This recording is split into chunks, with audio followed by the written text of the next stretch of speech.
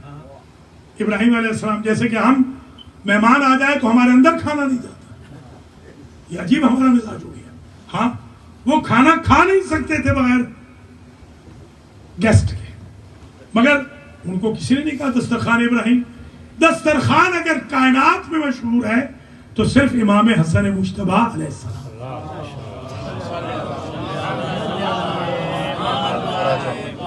کریم اہل بیت، دیکھیں ذرا غور کریں، اہل بیت سارے خود کریم ہیں، کریموں میں کریم ہے حسن مجتبیٰ، سارے کریموں میں یہ کریم ہے. امام حسن مجتبیٰ سلام اللہ علیہ. تبھی تو ایک بدوی اعرابی آیا حج کرنے کے لیے. اس نے کہا کہ میں نے سنا ہے کہ حسن و حسین دونوں صاحبزادے بھی حج پہ آئے ہوئے ہیں. تو کسی نے کہا ہاں آئے ہوئے ہیں. کہا کون سے خیمے میں ہے؟ کہا یہ نہیں پتا کون سے خیمے میں ہے. تو کہنے لگا ٹھیک ہے میں ملا کے سارے خیموں میں جاؤں گا اور کچھ قصیدہ پڑھوں گا، تو جب وہ ہوں گے تو خود بتا دیں گے. مثلا وہ آیا اور اس نے پہلا جملہ یہی کہا ایکم منکم بحر الندى ایکم حجت اللہ علی الورى.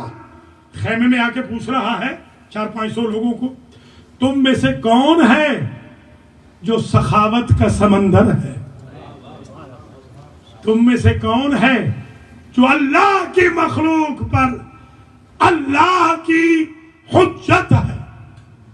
ایکم تحفت ملیک العرش الی المصطفیٰ ایکم القائم المقام علی المرتضی. تم میں سے کون ہے حاجیو کہ جسے عرش والے نے مصطفیٰ کے لیے تحفہ بنا کے بھیجا ہے؟ تم میں کون ہے جو علی مرتضی کا قائم مقام ہے؟ ایکم الشجیع، تم میں سے کون ہے ایسا بہادر، ایسا صاحب فضیلت کہ المفترض فضلہ علی حلقوم الاعداء.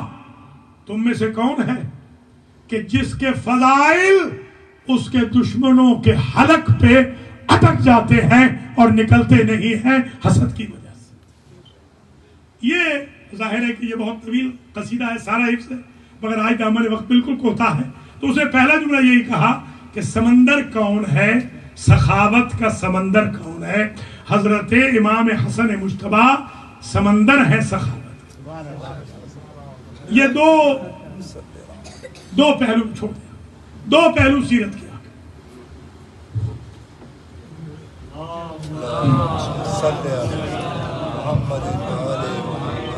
یہ رکے گا نہیں، وقت بالکل جا رہا ہے. تیسرا پہلو، بس تقریر تمام ہو رہی ہے.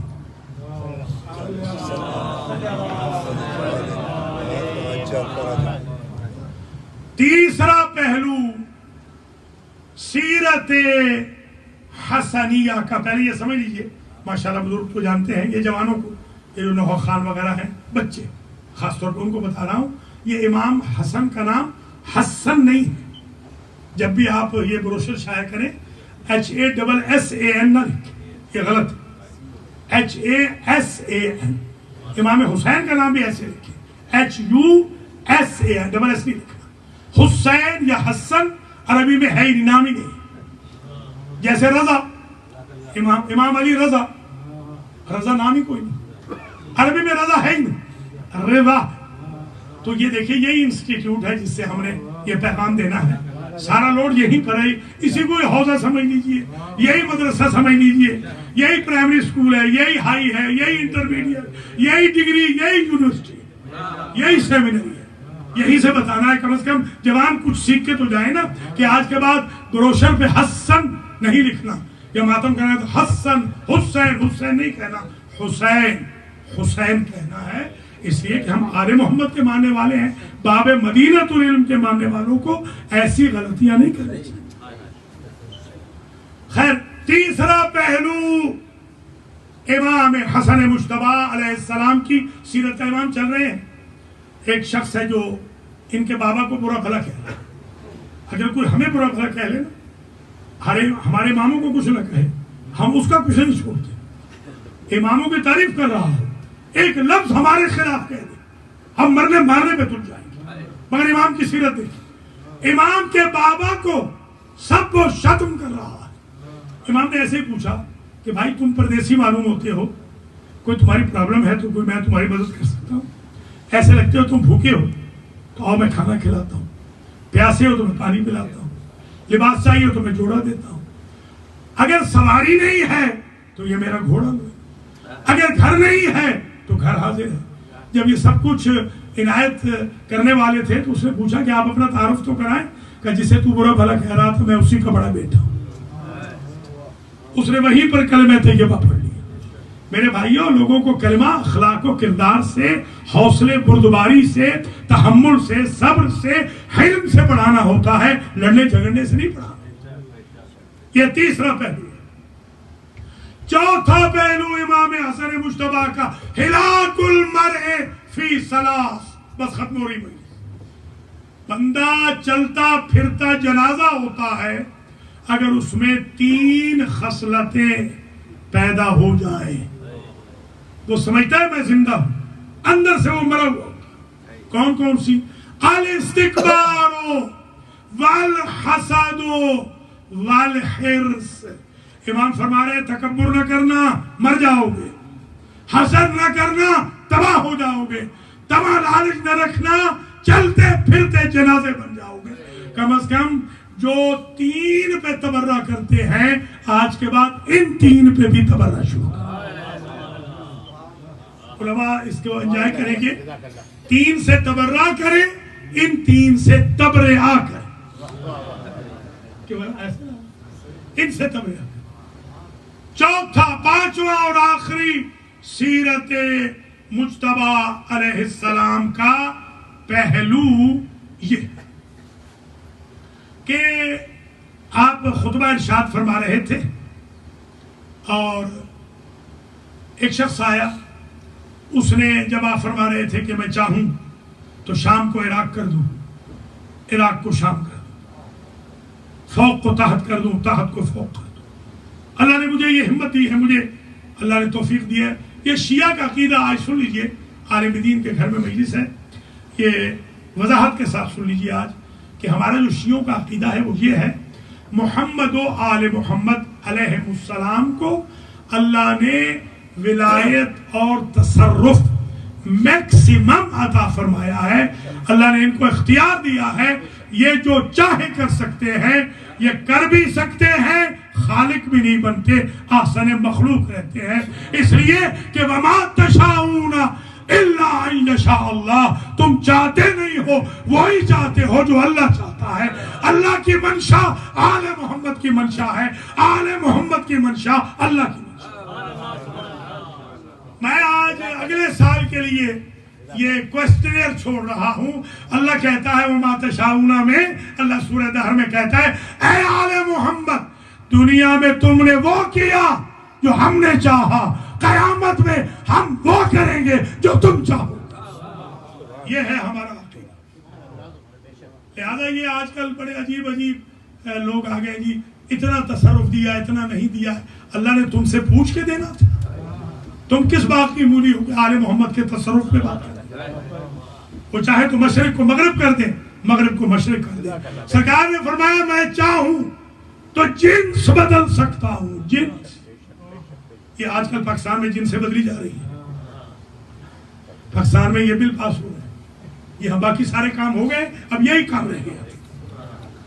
جی ہاں، میں چاہوں، مجھے اللہ نے طاقت دی ہے، میں مرد کو عورت بنا سکتا ہوں، عورت کو مرد بنا سکتا ہوں. ایک شخص کھڑا ہوا فقام فی الجنب، اس نے کہا دعویٰ کا عظیمہ، اے ابو تراب کے بیٹے، بڑا تو نے بڑا دعویٰ کر لیا ہے. کس میں ہمت ہے، کس میں ہمت ہے کہ اتنا بڑا کام کر سکے؟ امام نے فوراً فرمایا تمہیں شرم نہیں آتی؟ عورت ہو کے مردوں کے مجمع میں چلی آئے. اس نے جو پلٹ کے دیکھا تو اس کی جنس بدل چکی.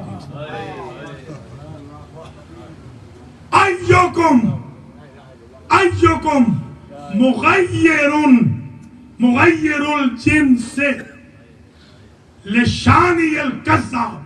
اس فقیر نے بھی کہا تھا، عرابی نے، تم میں سے کون ہے کہ جس نے اپنی شان میں گستاخی کرنے والے کی جنس بدل دی تھی. بس تقریر یہاں تمام ہو گئی. اللہ مجھے اور آپ کو توفیق دے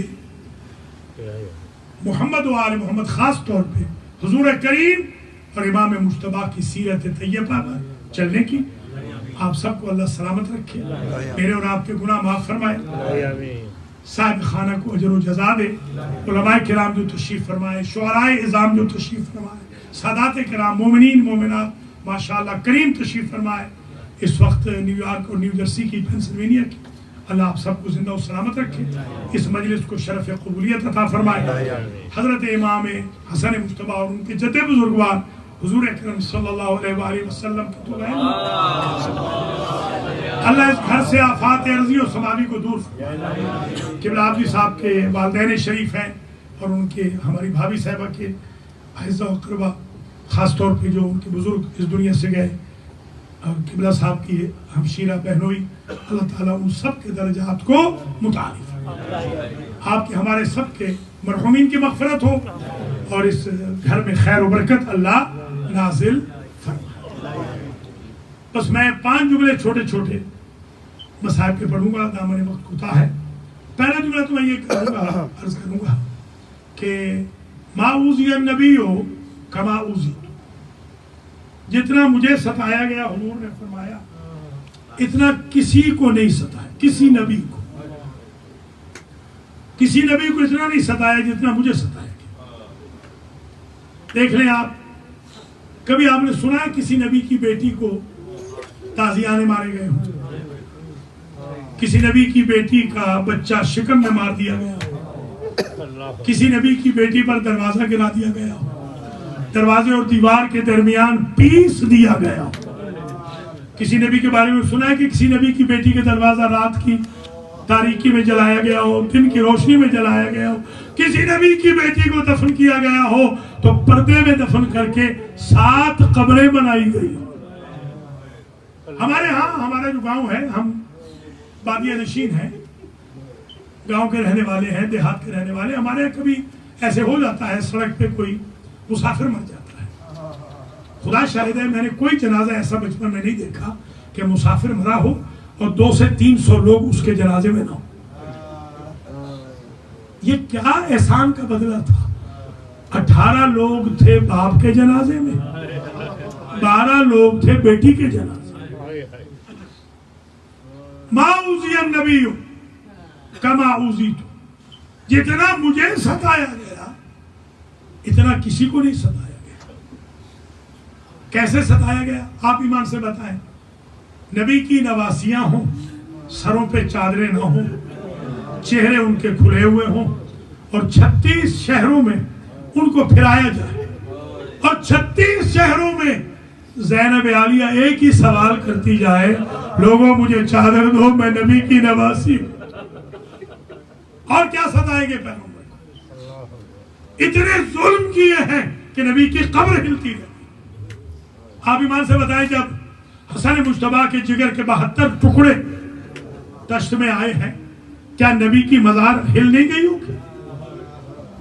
جو نبی کے اراؤنڈ دفن ہے دائیں بائیں، ان کا تو وراثت میں کوئی حق ہی نہیں ہے. اور جن کا وراثت میں حق تھا ان کو فقط خالی نہیں پلٹایا کہ دفن نہیں ہونے دیا، بلکہ 18 ایسے تیر مارے ہیں کہ یہ جملے میں عربی کے پڑھ رہا ہوں، معاف کر دینا اگر آپ نے پہلے نہ سنے ہوں. میں نے یہ جملے پڑھے ہیں کہ تیر اتنے زور سے لگتے تھے کہ گوشت حسن کا اڑ اڑ کے واپس تخت پہ گرتا. ہمارے ایک آغا رضوی تھے، انہوں نے یہ جملہ قبلہ اظہر سن زیدی سے یہ سن کے پڑھا تھا ہمارے وطن میں، اور بڑا ماتم ہوا تھا اس جملے پر کہ اللہ نے حضور کو 2 بیٹے دیے تھے، وہ تو چلے گئے. 2 بیٹے دیے تھے نواسے جن سے نسل چلی. امت نے یہ اجر دیا کہ ایک کے جنازے پر تیر تھے، دوسرے کا جنازہ تیروں پر تھا.